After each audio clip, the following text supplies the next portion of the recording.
그러면 제일 중요한 부분입니다. 플레이스 홈 영역 중에서 클릭이 가장 많이 되는 영역은 어딜까요? 라는 거에 대한 질문에 대한 답변을 가지고 분석을 한번 해보도록 하겠습니다. 첫 번째 메뉴, 두 번째 리뷰, 세 번째 영업 시간, 네 번째는 메뉴 더보기, 다섯 번째는 사진입니다. 그러면 이게 메뉴를 가장 많이 클릭하니까 내가 메뉴에 집중을 해야지, 그 다음에 리뷰니까 리뷰를 잘 써야지 라고 단순하게 생각할 수도 있는데요. 외식업에 대한 집중도가 있고 전문성이 있는 분들이라면 이렇게도 생각을 할 수 있을 것 같아요. 먼저 메뉴를 봤어요.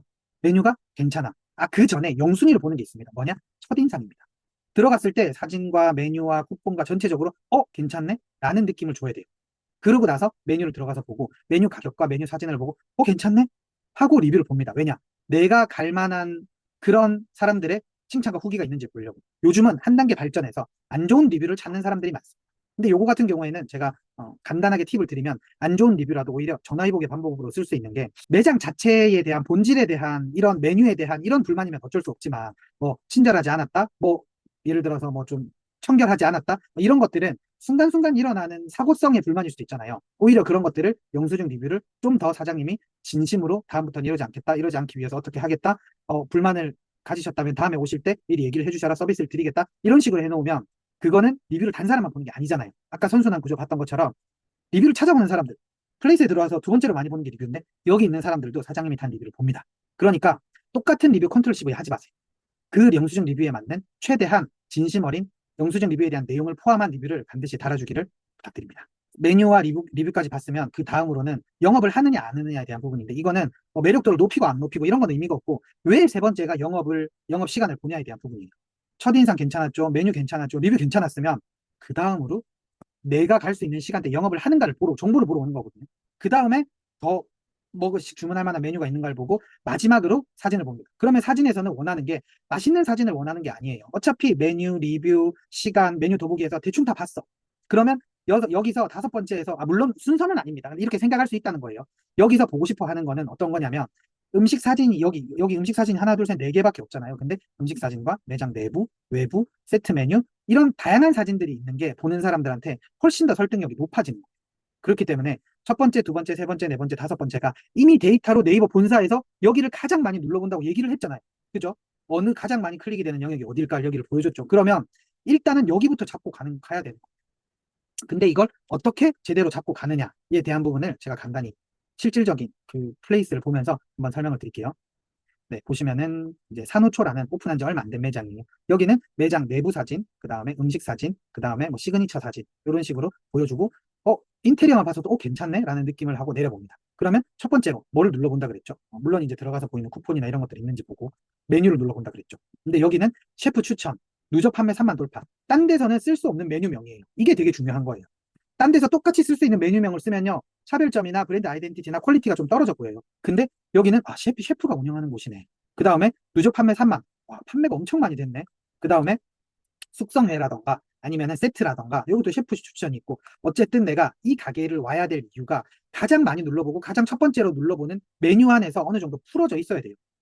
이걸 되게 어떻게 보면은 잘하는 케이스가 GPT를 활용을 해서 사장님이 이렇게 90도로 인사하는 사진이 있고, 음식 사진이 있고, 그리고 쿠폰 사진이 있고, 내리다 보면 메뉴 사진이 있는데, 메뉴 사진에서 네 번째로 메뉴 더보기를 많이 눌러본다 그랬죠. 메뉴를 눌러서 보면 여기는 GPT로 이렇게 내 가게의 메뉴에 대한 특징만 입력하면은 GPT가 이렇게 뽑아줍니다.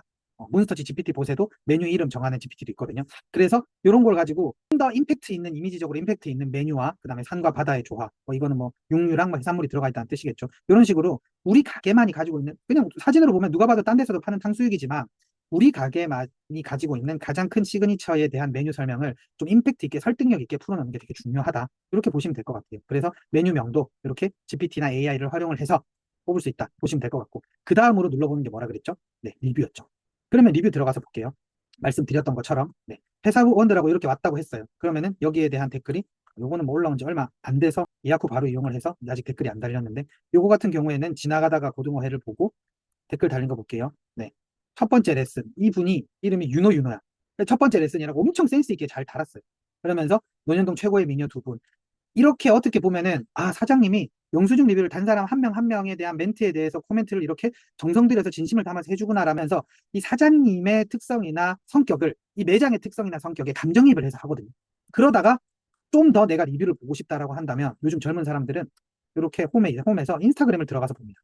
인스타그램에서 들어갔는데 또 인색을, 사장님 얼굴이 나오네요. 잘생기셨네요. 그리고 이제 릴스 같은 거 들어가서 봤는데 뭐 1.6만, 그 다음에 실제로 매장에 있는 다양한 컨텐츠들, 요렇게 플레이스에는 객관적인 정보만 보여주는 홈페이지성이거든요. 여기 인스타그램 같은 경우는 주관적인 정보를 보여주는 홈페이지의 성격이 강해요. 그러다 보니까 여기서 보고 영상도 많네, 사장님도 이렇게 생기셨네, 3.2만이네, 눌러볼까, 뭐 이런 것들이 나오고, 여기는 노년 매장이 아니라 원래 있던 매장이구나, 이 매장과 브랜드에 대해서 감정이입을 하게 되면은 오히려 더 충성도가 높아지고 차별점이 가지게 되고, 실제로 매장에 갔을 때 이 사장님을 봤을 때 저분 그분이네라고 연예인 효과까지도 가지고 갈 수 있는 거거든요. 이런 것들이 되게 중요하다 보시면 될 것 같고, 그 다음에 이제 리뷰를 받고 이 영상에 나오는 이분이 이걸 달았겠지라고 생각하는 이런 효과도 있겠죠. 그 다음에 마지막으로 이 사진입니다. 사진을 누르게 되면은 이렇게 사진이 내부가 나오고 메뉴가 나오고 외부가 나오고, 이런 식으로 한 번에 내부 외부 사진 다양한 영상까지 다양한 것들이 나와야지 사람들이 이것저것 좀 눌러보면서 좀 더 가고 싶은 느낌을 받게 돼요. 그래서 이런 것들이 엄청 좀 중요하고, 그 중요한 게 이때까지는 사람들이 경험에 의해서 그렇게 얘기를 했지만 데이터적인 측면을 가지고 좀 더 여기에 대한 신뢰도를 높여드리기 위해서 제가 이거를 영상을 찍었기 때문에 이제는 의심하지 마시고 확신을 가지고, 네, 이렇게 여기에 5개에 있는 항목들을 반드시 체크를 하셔라, 이렇게 보시면 될 것 같습니다. 여기에 대한 내용을 제가 여기 댓글에 블로그 링크를 달아 놓을 테니까 제가 지금 설명드리는 내용을 좀 더 이제 글로 잘 설명한 내용을 포스팅을 해놨어요. 그래서 아까 말씀드렸던 터널 검색하고 클릭하고 플레이스 들어오고 방문하고 이런 거에 대한 내용 설명이 있고요. 그 다음에 단순한 정보창이 아니다, 온라인 첫인상이다, 이런 거에 대한 내용, 그 다음에 이제 실제로 비즈니스 스쿨에서 강의한 내용을 가지고 왔다 말씀드렸고, 여기서 이제 제가 드리고 싶은 마케팅 전략은 한 줄 소개문, 클릭을 부르는 문장을 좀 더 청주라는 단어를 넣던가 3대 뭐 이런 것처럼, 데이트 성공률 99% 이런 것처럼 좀 사람들이 혹할 만한 클릭을 부르는 문장을 만들어 놓는 게 중요하다라고 보시면 될 것 같고, 이런 거는 플레이스나 파워링크 소재에 넣어주는 것도 추천드립니다. 그리고 음식보다 경험을 보여라. 제가 아까 말씀드린 것처럼 여기 메뉴명에 나오는 이렇게 좀 이모티콘을 넣고, 그 다음에 이렇게 좀 다양하게, 이렇게 아까 차이몬스터 보여드렸죠. 이런 것처럼 좀 차별화 전략을 가지고 어쨌든 메뉴를 가장 많이 클릭해보니까 너무 일반적인 메뉴명보다는 이렇게 좀 경험을 할 수 있는 메뉴명이나 대표 사진이나 이런 걸 넣어놓는 게 중요하다. 그 다음에 키워드와 감성 조합, 리뷰 유도를 좀 많이 할 수 있게끔 해서 다양한 키워드들을 넣을 수 있게끔, 뭐 단순히 그냥 음식이 맛있어요도 좋지만 데이트로 좋아요, 가족끼리 좋아요, 회식끼리 좋아요, 이런 것처럼 상황성 리뷰가 많이 쌓이면은 나한테 해당되는 사람들은 그거를 보고 설득이 되거든요. 그런 것처럼 다양한 케이스, 그 다음에 이제 키워드에 대한 감성 조합, 이런 걸 가지고 리뷰를 설계를 하는 것도 도움이 된다. 그럼 설계를 할 때 어떻게 하냐? 체험단도 있고요. 그 다음에 리뷰 가이드를 뽑아서 붙여놓을 수도 있고, 뭐 그런 다양한 것들이 있으니까, 아니면 리뷰 요청을 하실 때 가족분끼리 왔는데 가족분끼리 드시기 좋지 않으세요? 그 내용도 한번 써주시면 감사할 것 같아요, 라고 한마디만 하면은 보는 사람들은 훨씬 더 나의 상황에 맞는 영수증 리뷰나 체험단 리뷰를 찾을 수 있다, 설득이 될 수 있다라고 보시면 될 것 같습니다. 그리고 아까 말씀드렸던 키워드에 대한 내용을 좀 더 디테일하게 이제 예를 들어서 보여드리면은 청주라는 단어를 메뉴에 넣는 것도 좋고, 지역 이름을, 그 다음에 음식의 맛을 의성어 의태어를 써서 감각을 써서 하는 것도 괜찮고요. 그 다음에 아까 말씀드렸던 타겟 고객의 성향, 친구, 모임, 커플, 가족, 혼술, 이런 것들을 언급해 주는 것도 좋다, 이렇게 보시면 됩니다. 그리고 그냥 바꾸라는 게 아니에요. 이런 문 GPT 봇을 이제 쓰시는 분들도 분명히 있으실 거니까, 이런 걸 쓰시는 분들이 이제 요거를 보고 편하게 그냥 질문에 대한 대답만 하면 할 수도 있고요. 그 다음에 GPT 봇을 굳이 안 쓰시더라도 GPT에 들어가서 해당 내용을, 이런 것들을 내가 기존에 하고 있는 메뉴들을 캡처를 해서 GPT에 넣고 요런 식으로 하고 싶어라고 하면 알아서 뽑아줍니다. 그러면은 여기에 대한 부분들을 가지고 좀 더 플레이스에 대한 매력도를 올려야 된다. 이제는 데이터까지 받쳐줬으니까 반드시 올려야겠죠. 그래서 이렇게 네이버 블로그 포스팅에 대한 내용을 가지고 좀 더 두고두고 보면서 이제 복습을 해보실 수 있도록 이렇게 제가 포스팅을 했고요. 마케팅의 시작과 끝은 결국 보이는 겁니다. 노출이라고 하는데요.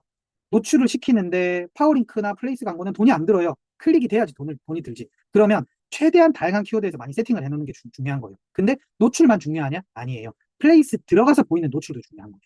그 노출이 결국에는 클릭률, 전환율이라고 하죠. CTR, 클릭스루 레이트라고, 전환율, 클릭률을 올릴 수 있는 가장 큰 컨텐츠, 핵심 컨텐츠가 되고 핵심 홈페이지가 된다. 그리고 그걸 본 사람들이 매력도가 높으면 꼭 기억나게 해서 지금 올 수 있는 사람은 오고, 지금 못 오던 사람은 나중에라도 올 수 있게 만들자라는 게 여기서 보여주는 데이터를 가지고 마케팅으로 활용할 수 있는 가장 기본적인 마케팅 컨텐츠 전략이다라고 보시면 될 것 같습니다. 감사합니다.